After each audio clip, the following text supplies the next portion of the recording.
बिस्मिल्लाहिर्रहमानिर्रहीम। Dear students, आज के लेक्चर में मैं ये थ्योरम एक्सप्लेन करना चाहता हूँ। थ्योरम का स्टेटमेंट है, थ्योरम ये कहते हैं, थ्योरम 4.8 को देख ले। Let m and n are integers such that whether m n relatively prime हो, then and f x naught x1 xm is a residue classes। ये है x naught x n m minus 1। This is a complete residue system mod m।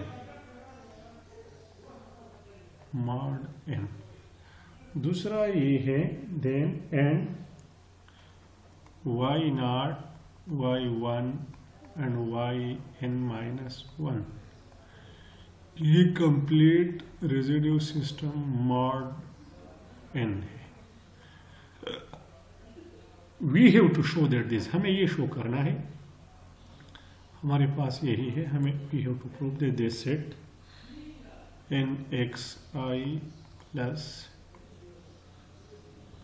m y j where I 1 to m minus 1 and j is equal to 1 to n minus 1 is a complete residue, mod mn। इधर दोबारा देख ले, theorem 4.8 है, let mn belongs to integer with mn 1, इसका greatest common divisor 1 है।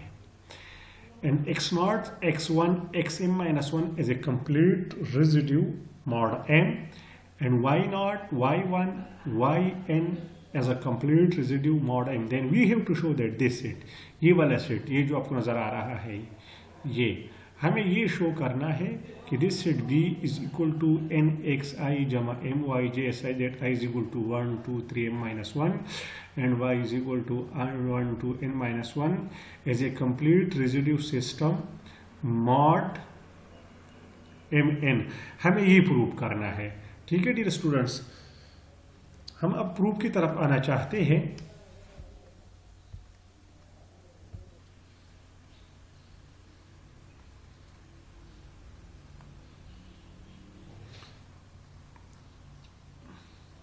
Proof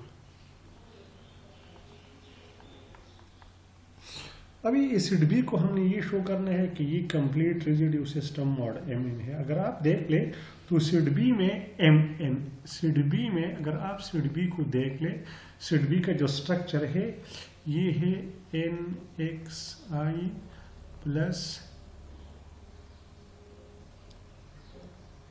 M Y J, आई 1 से लेकर m minus 1 तक, j 1 से लेकर n माइनस 1 तक, ये set.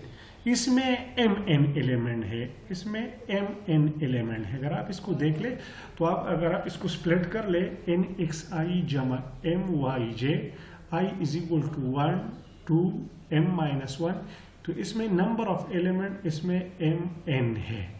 So the first condition is क्यों mn है, आप इसको देख ले। आई फॉर एग्जांपल अगर आप आई 1 और 2 ले ले, आई 0 से स्टार्ट होता है, sorry this is start from 0 0 1, इधर भी ये 0 1, तो पहला कंडीशन क्लियर है, इसमें mn एलिमेंट है। फॉर एग्जांपल अगर हम आई को ले ले 0 1 और j को ले ले 0 1, अभी बी सिड बी में क्या होगा, पहला एलिमेंट n एक 0 प्लस, ये मैं फिक्स कर लेता हूँ, ये मैंने फिक्स किया m y 0 फिर nx0 प्लस my1, फिर nx1 plus my0 nx1 plus my1। ये कितने एलिमेंट है? 1 2 3 4। सो ये क्या है? 2 2 2 multiplied by 2 4। That was the reason that इस सेट में, सेट बी में आप देख ले dear students, N X I जमा M Y J I is equal to 0 1 to m minus 1 J is equal to 0 1 to n minus 1। इसमें m n element है। इसका तादाद इस सेट में कितने एलिमेंट है? m n एलिमेंट है। जिस तरह मैंने अभी एक्सप्लेन किया है, अगर हम i1/2 ले ले, i01 ले ले, j इज इक्वल टू 0 1, तो इस सेट में 4 एलिमेंट बनते हैं। ठीक है जनाब, इस वजह से इसमें m n एलिमेंट है। अभी दूसरा हमने ये प्रूव करना है, इसके हमने 2 एलिमेंट्स लेने हैं। ठीक है, दूसरा ये प्रूव करना है कि अगर हम इसकी दूसरा कंडीशन अभी हमने प्रूव करना है, we now prove that they are incongruent to each other, कि ये एलिमेंट आर इनकॉन्ग्रुएंट है to each other in mod m।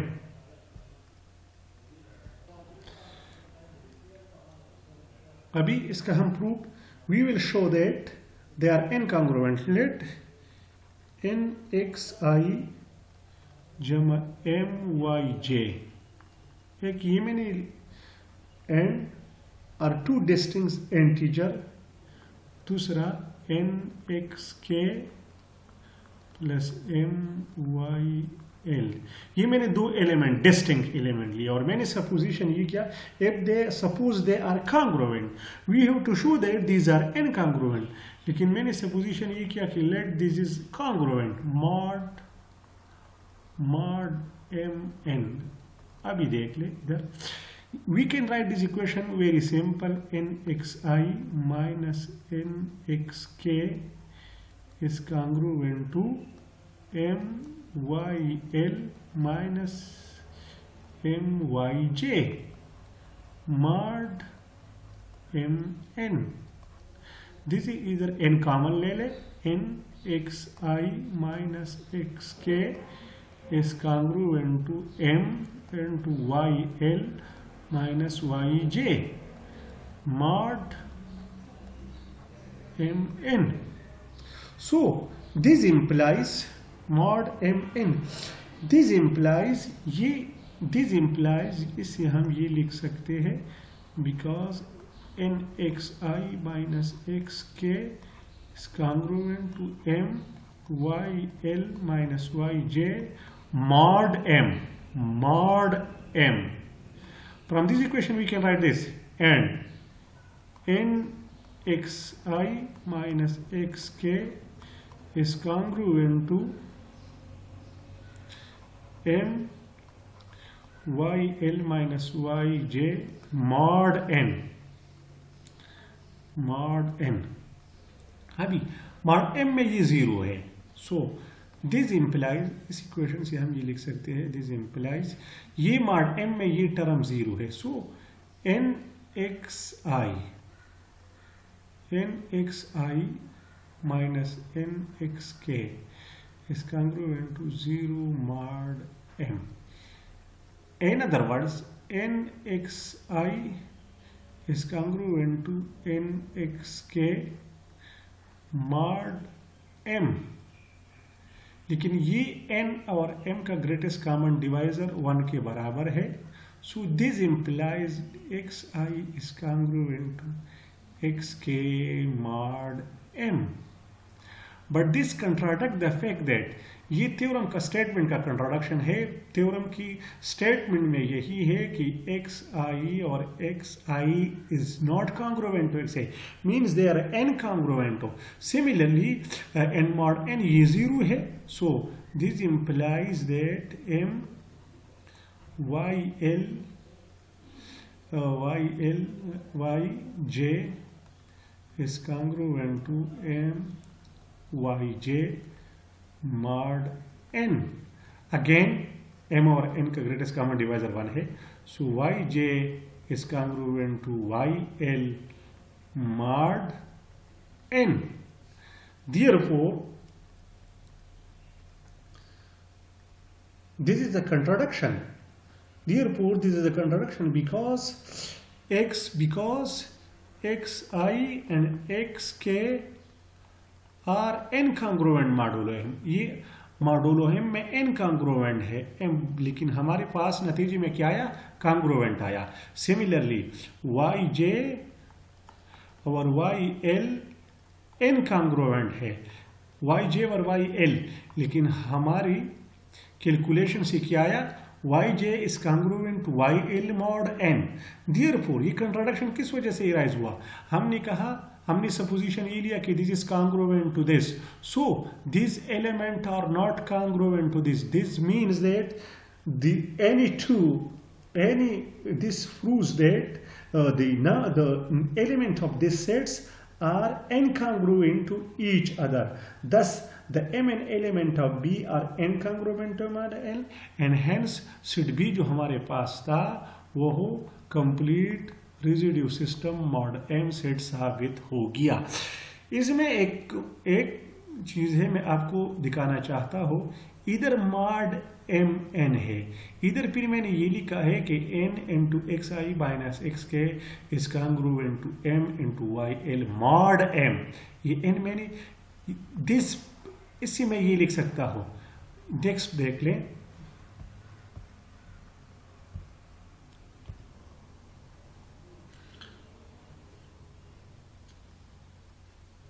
आप इसको देख लें, इसमें अगर कोई कंफ्यूजन हो तो आप मुझसे पूछ सकते हैं.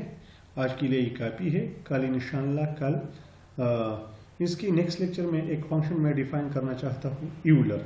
सिर्फ एक ही डिफिनेशन करना चाहता हूँ यूलर फंक्शन का कि यूलर फंक्शन क्या होता है. फिर आज के लिए ये काफ़ी है.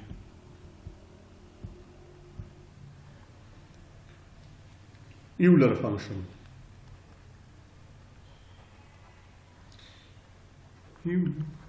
function.